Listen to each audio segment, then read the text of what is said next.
9 दिन का नवरात्रि अनुष्ठान का आज अंतिम पूर्णाहुति हो गई और इस पावन जन्मभूमि में आप लोगों को निवास करने का अवसर मिला। ये बहुत सौभाग्य की बात है। जिस भूमि पर परम पूज्य गुरुदेव ने जन्म लिया, दूर दूर से लोग, विदेशों से भी लोग आते हैं कि इस मिट्टी का रज हम अपने माथे में लगा लें और उस मिट्टी में, उन निशानों में आप 9-10 दिन यहाँ निवास किए और वो भी साधना काल में, साधना के रूप में, एक साधक के रूप में। बहुत सारी ऊर्जाएं मिली होंगी, बहुत शक्ति मिली होगी, कुछ दिव्य अनुभूतियाँ भी हुई होंगी। लेकिन एक बात बता दूं मैं आप लोगों को, अभी जब तक गुरुदेव का कार्य नहीं हो जाता है, जो अनुभूति की आप अपेक्षा करते हो वो अनुभूतियाँ नहीं मिलेंगी। क्यों?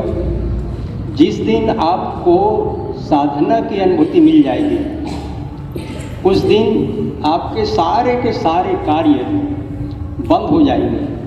दुनिया के हर कार्य आपको निरर्थक लगने लगेंगे, परिवार आपको निरर्थक लगने लगेगा, व्यवसाय छोड़ देंगे, नौकरी छोड़ देंगे। आप महापुरुषों के जीवन का वृत्तांत देख लीजिए, सुन लीजिए, बड़े बड़े नौकरी में रहने के बाद भी। लेकिन जिस दिन उनके मन में एक अनुभूति जाग पड़ी, उनको वो दिव्यता की अनुभूति हुई, वो नौकरी, व्यवसाय, घर, परिवार सब छोड़ करके कहाँ चले गए? केवल साधना दिशा में, एकांत दिशा में, जन कोलाहल से परे चले गए। आप लोग भी उस दिव्य स्थान पर रहे। मेरी ये अनुभूति, मैं आपको ये अनुभूति की बात बता रहा हूँ। कभी हम लोगों ने भी साधना शुरू किया शांति कुंज में, बहुत पहले 82 की बात है, और गुरुदेव माता जी को भी जानकारी नहीं दिया कि हम लोग साधना कर रहे हैं। जब भी हम गुरुदेव माता जी से 9 दिन के साधना के बारे में पूछते थे, संकल्प लेने के लिए जाते थे तो पूछते थे कि गुरुदेव हम माता जी हम 9 दिवसीय साधना कर रहे हैं। तो गुरुदेव माता जी एक ही बात कहते थे, बेटा तुम क्या साधना करोगे, तुम लोग तो काम करो, तुम्हारी साधना हम पूरा करेंगे। और हमारी साधना वहीं के वहीं, जो भी दैनिक साधना करते थे, उपासना करते थे, वो तो चलता रहता था, लेकिन अनुष्ठान नहीं कर पाए। ऐसे एक बार बिना बताए साधना शुरू किए और उस साधना की जो अनुभूति रही, वो अनुभूति उसके बाद कभी मिली नहीं, कभी नहीं मिली उस समय की जो अनुभूति है। और यदि वो अनुभूति स्थायी हो जाती है, वो अनुभूति मिल जाती है, तो हम शांति कुछ भी रह नहीं पाते और कहीं होती वो दिव्य अनुभूति। लेकिन गुरुदेव नहीं चाहते। गुरुदेव चाहते हैं कि बेटा मेरा काम पहले करो, मेरा काम हो जाए, फिर तुम्हें साधना की भी आवश्यकता नहीं होगी। गुरुदेव ने कुंडलनी विशेषांक 82-83 के आसपास अखंड ज्योति में उन्होंने निकाला था, और उसमें कुंडलनी जागरण के संबंध में कैसे साधना करेंगे, किस प्रकार से आपकी तप होगी, कौन सा प्राणायाम करेंगे, कैसे आहार विहार होगा, सारी जानकारी दे दिया। पूरी जानकारी देने के बाद अंतिम पैराग्राफ में परम पूज्य गुरुदेव ने लिखा, गायत्री परिवार के मेरे बच्चों को कुंडलनी जागरण के दिशा में कोई प्रयास नहीं करना चाहिए। जिस दिन मेरी इच्छा होगी, उस दिन क्षण मात्र में तुम्हारी कुंडली जागृत हो जाएगी। मैंने संकल्प लिया है कि राष्ट्र की कुंडली शक्ति का जागरण हो। राष्ट्र की कुंडली शक्ति जागृत हो जाएगी तो तुम्हारी कुंडली कहाँ लगती है, उसकी निश्चित ही। और आप लोग देख रहे हैं बहुत तेजी से समय बदल रहा है, बहुत तेजी से, इतनी तेजी से समय बदल रहा है। अनुभव करने वाले अनुभव कर रहे हैं बहुत तेजी से, लेकिन उसमें हमारी भूमिका क्या होगी? हम लोग क्या कर रहे हैं, कितना कर पा रहे हैं? गुरुदेव ने अपने अंग अवयव में लिखा है, जरूरी नहीं है युग परिवर्तन का श्रेय गायत्री परिवार को ही मिले। समझ रहे हैं ना? किसी और को भी मिल सकता है। गुरुदेव के बहुत सारे आयाम हैं और उसका श्रेय किसी और को भी चला जाएगा, लेकिन कम से कम हम गायत्री परिवार के व्यक्ति हैं, परम पूज्य गुरुदेव से दीक्षित हैं, तो हमारे अंदर एक भाव होना चाहिए कि हमारे क्रियाशीलता में किसी प्रकार से कटौती ना हो। अभी आप लोगों ने 9 दिन की साधना पूरी की। 9 दिन की साधना में केवल 24,000 गायत्री महामंत्र का जप, 24,000 गायत्री महामंत्र का जप बहुत कोई पुरुषार्थ नहीं है, बहुत छोटा सा पुरुषार्थ है। गुरुदेव ने अनुष्ठान और पुरस्चरण साधना करके एक पुस्तक लिखा है और उस पुस्तक में गुरुदेव ने स्पष्ट लिख दिया कि 24,000 गायत्री मंत्र जैसे साधना अनुष्ठान कोई है ही नहीं। मिनिमम कम से कम में 1.25 लाख से शुरू होता है, लेकिन हमने शुरू किया 24,000 गायत्री महामंत्र के जप अनुष्ठान का क्रम। क्यों? कि व्यक्ति कहीं ना कहीं से शुरुआत तो करे, साधना का शुभारंभ तो करे। 24 दिन 9 दिन रह करके खान पान आहार विहार और सोना जागना, इसमें कुछ जीवन में परिवर्तन तो करे। 24 दिन की साधना का जो 24 दिन की साधना को आप इस रूप में ले सकते हैं कि एक जीवन जीने का सूत्र गुरुदेव ने बता दिया। केवल 9 दिन की साधना करके वो हम भूल ना जाए। प्राकृतिक चिकित्सा में जितने दिन हम साधना करते हैं, जितने दिन हम उपवास करते हैं, उतने दिन उपवास को तोड़ने में हम लगाते हैं। यदि हमने 15 दिन का उपवास किया है, 20 दिन का उपवास किया है, तो तोड़ने में 20 दिन का समय लगना चाहिए। यदि 20 दिन का समय नहीं लगता है तोड़ने में, तो आपको उस उपवास का कोई लाभ नहीं मिलेगा। चंद्रायण साधना यहाँ होती है। चंद्रायण साधना में क्या होता है? क्रमशः एक एक दिन थोड़ा थोड़ा भोजन घटता चला जाता है। 2 दिन का उपवास रहता है, अमावस्या और प्रतिपदा का। द्वितीय से जिस क्रम में घटा है सूर्य के कला के हिसाब से, उसी क्रम में फिर से बढ़ना शुरू होता है और बढ़ते बढ़ते 14 दिन में घटा है, 14 दिन में जा करके उनको पूर्ण भोजन मिलता है। तब उपवास का सही लाभ मिलता है, अन्नमय कोष का शोधन होता है।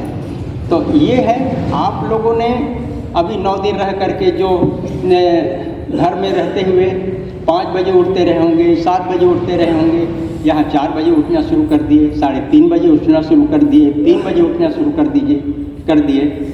ये क्रम यदि हमारा आगे भी अनवरत रूप से चल पड़े तो साधना का हमें बहुत शानदार लाभ मिलेगा, बहुत शानदार लाभ मिलेगा। ये निमित्ता हमारे जीवन में आ जाए। दूसरी बात, 24,000 गायत्री मंत्र का संकल्प हमने लिया और हम इससे माला से हम 24,000 गायत्री मंत्र का जब पूरा कर लेते हैं। हमारा पूरा ध्यान कहाँ रहता है? माला की गिनती में रहता है। कोई मूंगफली के दाने रख लिए, कोई चावल के दाने रख लिए, कोई मिश्री के दाने रख लिए। एक माला हुआ, एक दाना हटा दिया। कहाँ ध्यान है हमारा? माला की गिनती में, मंत्र में ध्यान है। जप और ध्यान हमारे एक साथ सधना चाहिए। जप और ध्यान, और जप और ध्यान कुछ नहीं सध रहा है। कहाँ क्या सध रहा है? केवल माला की गिनती, केवल माला की गिनती हो रही है। ये नहीं, ये जप है नहीं। माला तो कर में फिरे, जीत फिरे मुखमाही, मनुआ तो चौहदीसी फिरे, और यह तो सुमिरन नाई। ये कोई जप नहीं है, ये कोई साधना नहीं है। इससे बहुत ज़्यादा कुछ मिल नहीं पाएगा। परम पूज्य गुरुदेव ने कहा है, गायत्री मंत्र अग्नि है, अग्नि आग है। गायत्री मंत्र का एक मंत्र भी निरर्थक नहीं जाता। लेकिन जब ध्यानावस्थित में आप करते हैं तो उसका कई गुना लाभ मिलने लगेगा। लेकिन मैं एक राजमार्ग और बता दे रहा हूँ आप लोगों को, अपनी साधना को और भी परिपुष्ट करने के लिए। वो राजमार्ग क्या है? आप लोगों को यहाँ वो राजमार्ग बता दिया गया, लेकिन उस राजमार्ग में बहुत कम लोग चलते रहे। वो क्या था? सवेरे 7 से 8 परम पूज्य गुरुदेव के आवाज़ में सामूहिक जप। आप लोग कितने लोगों ने किया? बहुत सुंदर। जितने लोगों ने किया विशिष्ट लाभ है। कैसे? परम पूज्य गुरुदेव के आवाज में गायत्री महामंत्र का जप करना। परम पूज्य गुरुदेव ने कहा, मेरी आवाज में यदि गायत्री महामंत्र का जप करते हो तो तुम्हारे जप से 1000 गुना पावरफुल हो जाएगा। 1000 गुना पावरफुल होगा।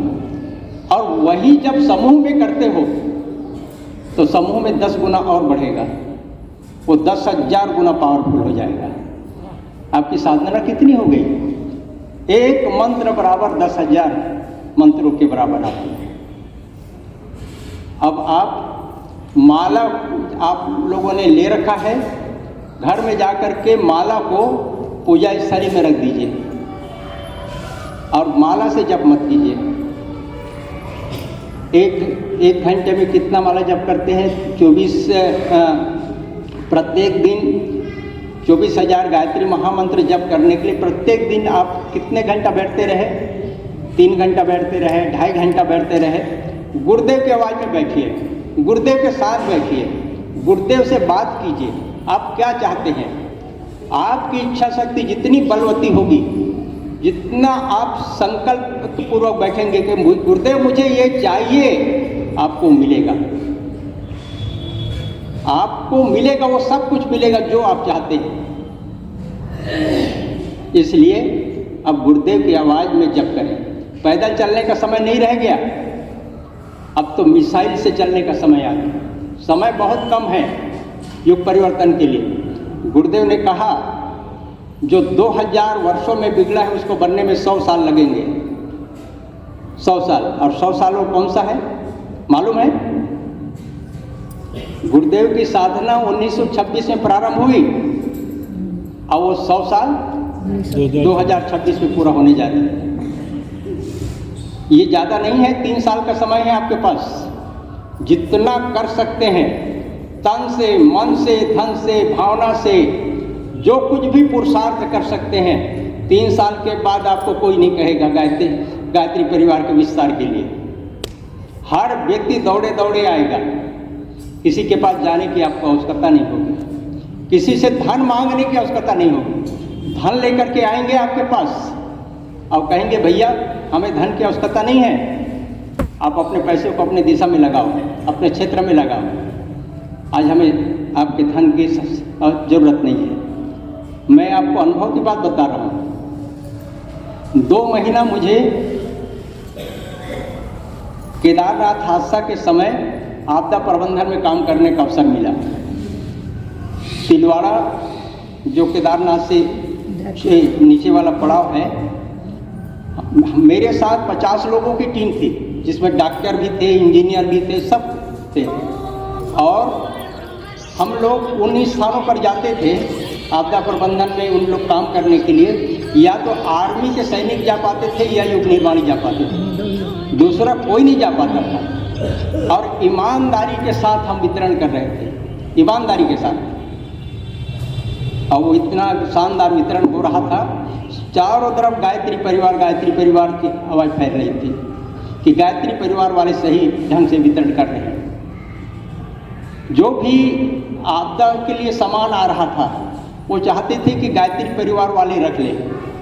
और हमारे पास इतना बड़ा जितना स्टोर था वो तो पूरा भरा हुआ था और हम बांट रहे थे हर प्रकार के सामान। यहाँ तक सोलर लैंप तक 30-35 सामग्रियों का किट बना हुआ था, जिसको भी लेते थे इतना बड़ा सामान लेकर जाते थे, गदगद हो जाते थे। या आज हमें बहुत मिल गया, गद्दा है, ये है, ओढ़ने बिछाने खाने पीने, तत्काल उनका गृहस्थी प्रारंभ हो जाए, ऐसे हम लोग सामान वितरण कर रहे थे। और लोग रास्ते में पटक कर चले जाते थे। उनको उनका सामान भी वितरण नहीं हो पा रहा था और हमारे पास रखने की जगह नहीं था। हम ट्रकों के ट्रक सामान वापस कर रहे थे, भाई हमारे पास सामान रखने की जगह नहीं है, आप ले जाइए सामान, अपने ढंग से वितरण कीजिए। तो ये क्या बात बता रहे हैं? आने वाले समय में यही बात आएगी। आने वाले समय में आपके पास धन होगा, आप अच्छे काम में लगाना चाहोगे कि ये धन तो मेरे काम में कुछ आ नहीं रहा है, अच्छे काम में लगाना चाहोगे, लेकिन उस समय लग नहीं पाएगा। इसलिए अभी समय है, अभी जितना भी सब आप अपने समय का अंश, प्रतिभा का अंश, योग्यता का अंश जो भी लगा सकते हैं, लगाते हुए चले जाएं। हनुमान जी को नाम जानते हैं। गुरुदेव ने अपने अंग अवयव में कहा, मेरे कोई भी बच्चे हनुमान स्तर से कम करना हो, आप सबको हनुमान बनना है, सबको, एक एक व्यक्ति को हनुमान बनना है। और हनुमान जी ने क्या काम किया? पहला काम कौन सा किया? पहला काम किया हनुमान जी ने सुग्रीव से भगवान राम की मित्रता करवा दी। यही काम पहला किया जी। पहला काम हनुमान जी का। आप मित्रता किससे कराएंगे? आज धनाध्यक्ष भरे पड़े हैं, पैसे वाले भरे पड़े हैं, समाज में प्रतिभावान भरे पड़े हैं। आपके संपर्क की आवश्यकता है, आपके प्रामाणिकता की आवश्यकता है। अपने प्रति ईमानदार बन जाइए। गुरुदेव ने कहा, ईमानदार दिखना पर्याप्त नहीं है, ईमानदार होना पर्याप्त नहीं है, ईमानदार दिखना भी चाहिए। आपके क्रियाकलाप, आपकी गतिविधि जो कुछ भी है वो ईमानदारी के कसौटी पर खर्च सिद्ध है। ईमानदारी की कसौटी पर मैं अपने प्रति जिम्मेदार हूँ।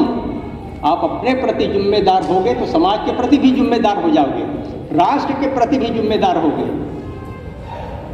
परिवार के प्रति भी जिम्मेदार होगे, यदि आप जिम्मेदारी के साथ निर्वाह कर रहे हैं। आप ईमानदारी के साथ समय निकालें। गुरुदेव से आप लोगों ने सबने दीक्षा लिया है और गुरुदेव का पहला दीक्षा का संकल्प क्या है बताइए? भजन बिना भोजन नहीं, पहला संकल्प है। ईमानदारी के साथ हमारी उपासना हो रही है, नियमित रूप से हम उपासना कर रहे हैं, उतनी ही उपासना कर रहे हैं 3 माला गायत्री महामंत्र का। इससे आगे नहीं बढ़ पाए, इससे आगे बढ़ना चाहिए। अपनी साधना को मजबूती दीजिए, अपने कसम गुरु के पैमाने पर खरे सिद्ध होने का प्रयास कीजिए, तभी जाकर के हम आगे अग्रिम पंक्ति में खड़े होने लायक बन सकेंगे। इसलिए पहला संकल्प है भजन बिना भोजन नहीं। दूसरा संकल्प है क्या? स्वाध्याय बिना शयन नहीं। स्वाध्याय बिना शयन नहीं। स्वाध्याय किसको कहते हैं? स्वाध्याय कहते हैं आत्मबोध और तत्वबोध की साधना को। नियमित रूप से अपनी समीक्षा कीजिए कि वास्तव में मैं कितना कार्य कर पा रहा हूँ, सही ढंग से मैं गुरुदेव की कसौटी पर खरा सिद्ध हो पा रहा हूँ। अपनी समीक्षा कीजिए, आत्मबोध और तत्वबोध की साधना। तीसरा संकल्प है अपनी कमियों को तलाशिए। देखिए मेरे अंदर कौन कौन सी कमी है, कमियों को निकालना। हम गुण कर्म और स्वभाव में परिवर्तन लाना चाहते हैं तो अपने कमियों को निकालना पड़ेगा। और सबसे बड़ा कार्य अपने कमियों को, क्यों? ये तो जन्म जन्मांतरों से हमारे अंदर कुसंस्कारों के रूप में चला रहा है, इसको निकालना सबसे बड़ा कठिन पुरुषार्थ है। इसीलिए अपने कमियों को निकालने का प्रयास। और चौथा संकल्प क्या है? चौथा संकल्प है अपने आय का एक अंश समाज के लिए समर्पित करना। अपने आय का, आपका आय कितना है? आप लोगों ने अनुष्ठान किया है, अनुष्ठान कब पूरा होता है? जब तक दशांश आहुति समर्पित नहीं करते तब तक आपका अनुष्ठान पूरा नहीं होता। आप लोगों ने दशांश आहुति समर्पित किया जी? सब लोगों ने किया। क्यों? क्योंकि एक सामूहिक साधना है, इसलिए आपकी सबकी आहुति हो गई। लेकिन व्यक्तिगत जीवन में अपने समय का दशांश हिस्सा यदि समाज के लिए समर्पित नहीं करते, अपने आय का दशांश हिस्सा समाज के लिए समर्पित नहीं करते, अपने प्रतिभा का यदि दशांश हिस्सा समाज के लिए समर्पित नहीं करते, तो हमारा जीवन अपूर्ण है। आप गांठ बांध लीजिए, संकल्प ले लीजिए। गुरुदेव ने हर चीज सूत्र में दिया है कि हमारे मानस में ये चीज आना चाहिए। हम समय का 10वां हिस्सा समाज के लिए दे पा रहे हैं? नहीं दे पा रहे हैं। साधनों का अपना हिस्सा दे पा रहे हैं? नहीं दे पा रहे हैं। धन का दशांश हिस्सा दे रहे हैं? नहीं दे रहे हैं। आप मुसलमानों को देख लीजिए, वो दशांश हिस्सा अपनी ईमानदारी के साथ भेजते हैं, भले वो दुरुपयोग में लगा रहे हैं, आतंकवाद में लगा रहे हैं, लेकिन दशांश हिस्सा निकालते हैं। हमें सृजन के लिए, अच्छे कार्य के लिए, लोक मंगल के लिए निकालना चाहिए, लेकिन दशांश हिस्सा निकालना चाहिए। यदि दशांश हिस्सा नहीं निकाल पा रहे हैं तो निश्चित रूप से गुरुदेव के पैमाने पर हम कहीं खरे सिद्ध नहीं हो पाएंगे। और हनुमान जी ने सबसे बड़ा काम, एक काम तो किया था, सुग्रीव को मिला दिया। दूसरा काम किया हनुमान जी ने, जगत जननी माँ सीता की खोज कर दी। यही काम किया। दूसरा काम गुरुदेव ने खोज लिया है भारतीय संस्कृति के आधार स्तंभ कौन सा है? गायत्री और यज्ञ। और गायत्री परिवार के कार्यकर्ताओं से कह दिया, बेटे श्रवण कुमार बन जाओ। गायत्री माता और यज्ञ भगवान अपने पैरों से चलकर नहीं जा सकते, ये अपंग हैं। आप कंधे में लेकर के चले जाओ, घर घर पहुंचाओ, जन जन तक पहुंचाओ, व्यक्ति व्यक्ति तक पहुंचाओ। और आज की स्थिति ये है कि जिस गायत्री महामंत्र को ब्राह्मणों की कामधेनु कहा जाता था, और जो मंत्र कान में देने के अलावा ऊंची आवाज में बोल भी नहीं सकते थे, उस गायत्री मंत्र को गुरुदेव ने सर्वव्यापी बना दिया। आपके मोबाइल में जब घंटी आती है, रिंगटोन है, कौन सा है? गायत्री मंत्र है। कहीं और से आकाशवाणी से ये होती है, गायत्री मंत्र से शुरुआत होती है। कहीं संसद भवन में गायत्री मंत्र से शुरू हो रहा है। ये क्या है? जन जन के मन मस्तिष्क में। किसी छोटे बच्चे से पूछ लीजिए, बेटा गायत्री मंत्र बोलो, गायत्री मंत्र बोलना शुरू कर दिया। आज गायत्री मंत्र का जैसे अणु बम, परमाणु बम का विस्फोट होता है, वैसे परम पूज्य गुरुदेव ने गायत्री मंत्र का विस्फोट कर दिया। इतना बड़ा काम कर दिया। आप लोग घर घर जाइए, लोगों को गायत्री मंत्र की महत्ता समझाइए। गायत्री मंत्र में कितनी शक्ति है, कितना सामर्थ्य है। इसी गायत्री मंत्र के बल पर गुरुदेव ने कहा, हम नया भगवान बनाएंगे, नया इंसान बनाएंगे, हम युग को बदल कर रख देंगे, हर व्यक्ति के मन मस्तिष्क को आमूल रूप से बदल कर रख देंगे। इसके बल पर, केवल गायत्री महामंत्र के बल पर। तो आप भी, परम पूज्य गुरुदेव ने कहा, हमने बहुत बड़ी कंपनी खोल रखी है, बहुत बड़ी कंपनी, इतनी बड़ी कंपनी है, इतनी बड़ी कंपनी है कि उसमें बहुत सारे आपको लाभांश मिलने वाले हैं। आप हमारी कंपनी का शेयर होल्डर बन जाइए। परम पूज्य गुरुदेव की कंपनी का शेयर होल्डर बन गए? कहीं कमी है अभी।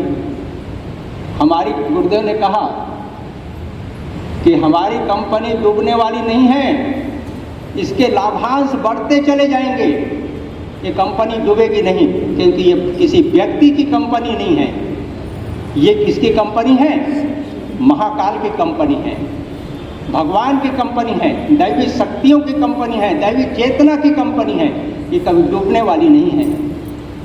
आप काम कीजिए गुरुदेव का, आपको आत्मसंतोष होगा, दैवी अनुग्रह मिलेगा, लोक सम्मान की प्राप्ति होती हुई चली जाएगी। आप देखिए, तो आपको ये काम करना है। लेकिन हमारे कार्यों में रुकावट कहाँ आती है? हनुमान जी ने सबसे बड़ा काम किया। ये तो छोटे छोटे काम किए। जगत जननी माँ सीता की खोज छोटा सा काम था, सुग्रीव को मिलाना छोटा सा काम था। ये छोटे छोटे काम किए, और भी छोटे छोटे बहुत सारे काम किए। एक बहुत बड़ा काम किया था हनुमान जी ने। वो कौन सा काम था? हनुमान जी ने सबसे बड़ा काम अपनी पूंछ में आग लगवानी थी। अपनी पूंछ में आग लगवाई थी ना जी। अपनी पूंछ में आग लगवाने का मतलब, आप भी अपनी पूंछ देख लीजिए। आपको गुरुदेव का काम करना है, आपको भगवान का काम करना है, तो अपनी पूंछ में आग लगवाना पड़ेगा। यदि आप अपने पुंछ में आग नहीं लगवाए तो भगवान का काम नहीं कर सकते। अपने पुंछ में आग लगाने का काम है अपने अहंकार को जला देना, अपने अंदर के अहंकार को जला देना। हम तो बहुत बड़े अधिकारी हैं, समाज में आपकी गिनती कहाँ है ये तो बताइए भाई साहब, आप कितने बड़े अधिकारी हैं। हम बहुत धनपति हैं, अरे कुछ भी नहीं है। यहाँ और भी बहुत बड़े बड़े धनपति बैठे हुए हैं, आपका उसमें कहीं एक राय रखते हुए इस विश्व वसुंधरा के एक नक्शे को ले आइए और नक्शे में भारत का नक्शा देखिए। भारत के नक्शे में आप अपना घर तलाश कीजिए, अपना जिला तलाश कीजिए, कहीं आपके सुई के नोक के बराबर स्थान दिखाई देता है क्या आपका? इस नक्शे में कहाँ है आपका स्थान? जिसके बल पर आप अहंकार ये कर रहे हैं कि मैं तो बहुत बड़े अधिकारी हूँ, मेरे पास बहुत पैसा है, मेरे पास बहुत बैंक बैलेंस है। कुछ भी नहीं है, नहीं के बराबर। अहंकार मत कीजिए। आजकल आप देख रहे हैं, जो कोरोना वैक्सीन हम लोगों ने लगाए थे, एक वैक्सीन लगाया, फिर 2 वैक्सीन लगाया, फिर बूस्टर डोज लगा दिया, और आज उसके दुष्परिणाम क्या हो रहे हैं? ऐसी ऐसी बीमारियां हो रही हैं, और अचानक बीमारियां हो रही हैं जिसके डॉक्टर भी समझ नहीं पा रहे हैं ये है क्या। लेकिन कोई ऐसा व्यक्ति भी है जो साधक स्तर का है, उस व्यक्ति, गायत्री परिवार का व्यक्ति आया एक दिन, मैंने कहा भैया ये अचानक कैसे ये क्या हो रहा है? वो डॉक्टर ही है, उन्होंने कहा ये बूस्टर डोज और ये वैक्सीन लगा था, उसी के दुष्परिणाम हैं। तो आज कहाँ है? सब के सब धरे रह जाएंगे। गुरुदेव कबीरदास जी ने एक चीज कहा था, कबीरा खड़ा बाजार में लिए लुकाठी हाथ, जो घर फूके आप ना चले हमारे साथ। अब हमारे साथ चलना चाहते हो, चलो चलो चलो, लेकिन पहले अपने घर को फूक कर आ जाओ, अपने घर को जला कर आ जाओ, अपने घर को तबाह करके आ जाओ, तब हमारे साथ चल सकते हो। अपने घर का मतलब अपने अंदर के अहंकार को, अरे एक छोटा काम, नाली की सफाई का काम मैं नहीं कर सकता भाई, मेरे कपड़े खराब हो जाएंगे, मैं तो कीमती कपड़ा पहना हूँ। छोटे से छोटा काम, झाड़ू लगाने से लेकर, आप लोग गुरुद्वारे में कभी जाने का मौका मिले तो गुरुद्वारे में जाइए। कार सेवा के नाम पर बड़े बड़े करोड़पति, अरबपति व्यक्ति गाड़ी से उतरते हैं, मंदिर के पास खड़े होते हैं, अपने शानदार रुमाल से आने वालों जूता उतारते हैं, उसके जूते की सफाई करते हैं और करीने से लगाते हुए चले जाते हैं। कितना बड़ा व्यक्ति हो, कहीं जा रहा है और रास्ते में लंगर चल रही हो, तो वो प्रसाद खाने के लिए अपने करोड़ों रुपए की गाड़ी को रोकता है, जा करके भोजन करके आया है, लेकिन प्रसाद लेकर के ही जाता है, हाथ फैलाता है। हाथ फैलाने से आप छोटे हो गए? नहीं, अपने लिए नहीं। मांगन मरण समान है, मत मांगो कोई भी। वो एक और दूसरी बात है, परमारथ के कारण मोहि न आवे लाज, इस प्रकार से कोई कबीरदास जी का दोहा है। तो ये है दूसरे के लिए, यदि हमें मांगना पड़े, दूसरे के लिए कोई काम करना पड़े, छोटे से छोटा काम, तो उसमें आपको आनाकानी नहीं होना चाहिए।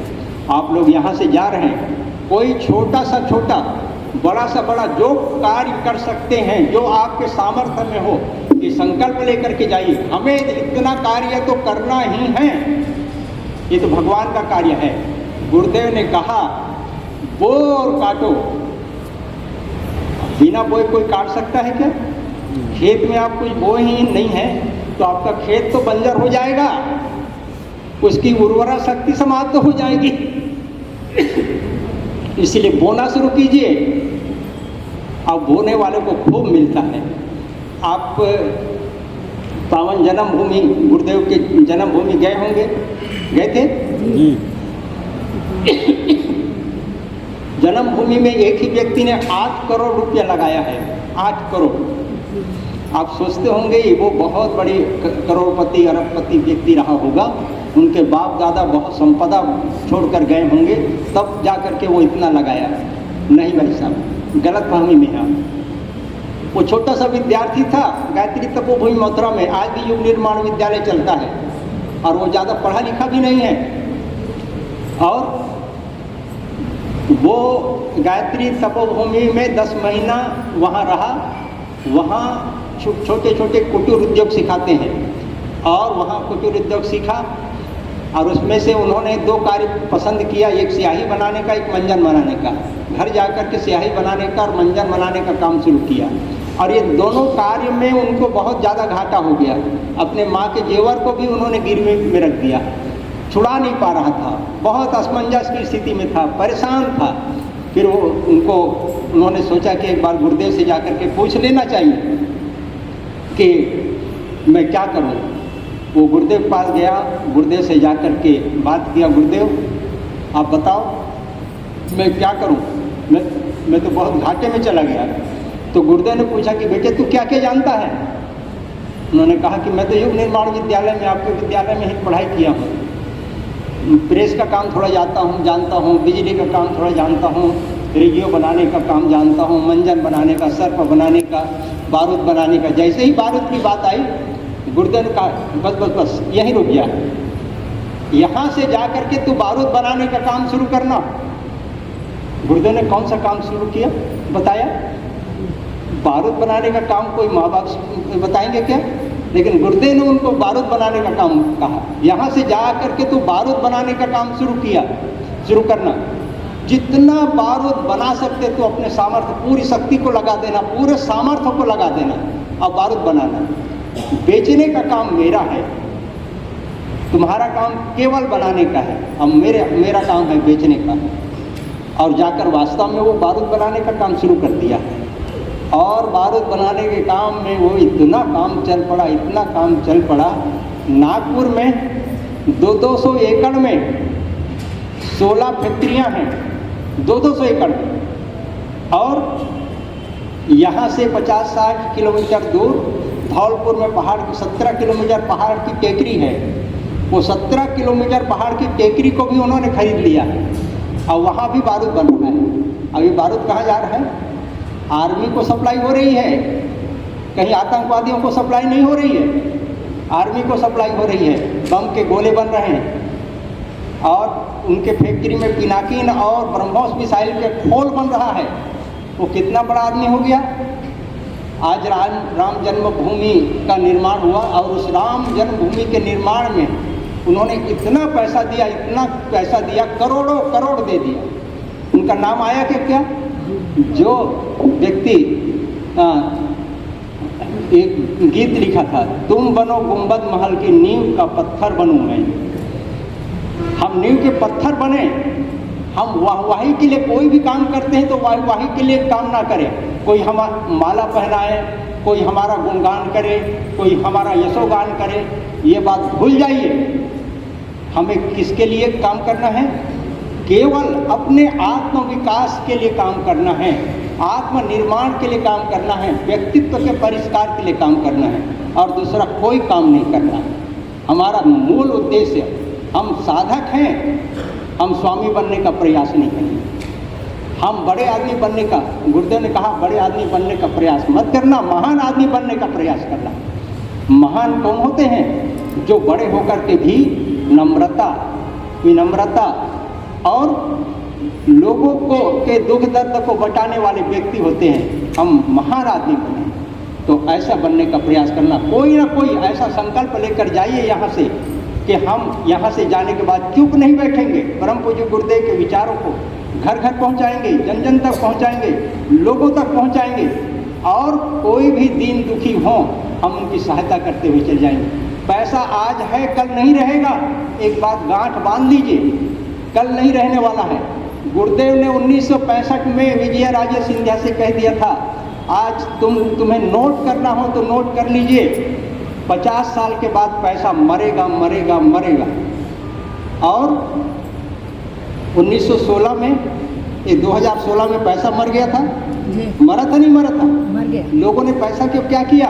नाला जला दिया, नदी में बहा दिया। पता नहीं उसकी किस प्रकार से दुर्गति हुई। मरे हुए की किस प्रकार से दुर्गति होती है, वैसे उस नोट की दुर्गति हुई। 2000 का नोट अभी बंदी हो गया, क्या हुआ? आप लोगों ने जमा किया था, आपके पास है क्या? बैंक में ले जा करके जमा कीजिएगा, कुछ खरीदने जाइए, एक किलो आपको केला भी नहीं मिलने वाला है 2000 नोट का। ये क्या हो गया? सब मर गए। इसकी डेड बॉडी भले आपने जमा करके अपने पास रखे होंगे, इसका अस्तित्व आने वाले समय में सवै भूमि गोपाल की होने वाली है। व्यक्तिगत किसी के पास कोई संपत्ति नहीं रहेगी। गुरुदेव ने कह दिया है, व्यक्तिगत कोई संपत्ति नहीं रहेगी, सारी संपत्ति समाज की होगी और व्यक्ति को केवल निर्वाह मात्र के संसाधन उपलब्ध होंगे, निर्वाह मात्र के। जैसे शांति कुंज की व्यवस्था देखे हैं ना, शांति कुंज में क्या व्यवस्था है? डॉक्टर है, चाहे इंजीनियर है, चाहे कोई भी है, सबको एक समान ब्राह्मणोचित निर्वाह मिलता है। जिन्होंने सर्विस नहीं किया, बहुत सारे लोग तो लेते भी नहीं हैं जो सर्विस छोड़कर चले गए, लेकिन जिन्होंने सर्विस नहीं किया, व्यवसाय नहीं किया, पैसा जमा नहीं किया, उन सबको एक प्रकार से वहाँ जो ब्राह्मणोचित निर्वाह है वो राशि मिलती है वहाँ पर। तो आने वाले समय में भी आपके पास करोड़ों अरबों हो जाएंगे, लेकिन आप खर्च नहीं करेंगे। कमाने की सुविधा, कमाने की स्वतंत्रता आपके पास होगी, खर्च करने की स्वतंत्रता आपके पास नहीं होगी। इसलिए आप सब परम पूज्य गुरुदेव के, गुरुदेव ने कहा मेरे बच्चों को 2 काम नहीं करना चाहिए। गायत्री परिवार, मेरे बच्चे का मतलब गायत्री परिवार के बच्चों को 2 काम नहीं करना चाहिए। एक बैंक बैलेंस का काम और दूसरा मकान बनाने का काम। 2 काम नहीं करना चाहिए। आने वाले समय में एक मकान देखोगे तो कई मकान खाली मिलेंगे। ये होने वाला है, इसलिए इस चक्कर में मत पड़िए, बैंक बैलेंस के चक्कर में मत पड़िए। जितना जो कुछ भी है समाज के लिए हम खर्च कर सकें, दे सकें, समाज में लगा सकें, तो हमें आत्मसंतोष की प्राप्ति होगी, दैवीय अनुग्रह की प्राप्ति होगी। तो आप लोग यहाँ से कुछ न कुछ संकल्प लेकर के जाइए और अपनी साधना को और भी बलवती बनाने का प्रयास कीजिए। आपके घर में, सभी लोगों के घरों में एक एक ध्वनि यंत्र हो गुरुदेव की आवाज़ में, नियमित रूप से धीमी आवाज़ में चलती रहे। चाहे घर में बच्चे हैं, रसोई में आप काम कर रहे हो, झाड़ू लगा रहे हो, वो गायत्री मंत्र की आवाज़ आपके कानों में निरंतर गूंजती रहे। तो ये कीजिए, आपकी साधना बहुत ज़्यादा प्रखर होती हुई चली जाएगी और आपको कुछ दिखाई देने लगेगा कि वास्तव में हमारी साधना फलित होती हुई चली जा रही है। और आप जब कभी भी यहाँ से अपने घर में अनुष्ठान करना है, करें तो गुरुदेव की आवाज़ में ही अनुष्ठान कीजिएगा। ये माला घुमाने वाला अनुष्ठान छोड़ दीजिए, भूल जाइए। ये पहली कक्षा है, माला घुमाना भूल जाइए। परम पूज्य गुरुदेव की आवाज़ में अनुष्ठान कीजिए, आपकी साधना बहुत पावरफुल होती हुई चली जाएगी। इसका बहुत अच्छा सत्परिणाम प्राप्त होता हुआ चला जाएगा। तो बस आप यहाँ से जा रहे हैं परम पूज्य गुरुदेव को प्रणाम करके, और परम पूज्य गुरुदेव के लिए हम कार्य करने के लिए हम कितना समय निकाल रहे हैं, कितना साधन निकाल रहे हैं, ये सब संकल्प लेकर के जाइए, मज़ा आ जाएगा, आनंद आ जाएगा। वास्तव में आप कहेंगे कि हमारी आमल खेड़ा की साधना सार्थक हो गई। तो आप सबको परम पूज्य गुरुदेव का बहुत बहुत शुभकामना, आशीर्वाद, संरक्षण, मार्गदर्शन प्राप्त हो। धन्यवाद।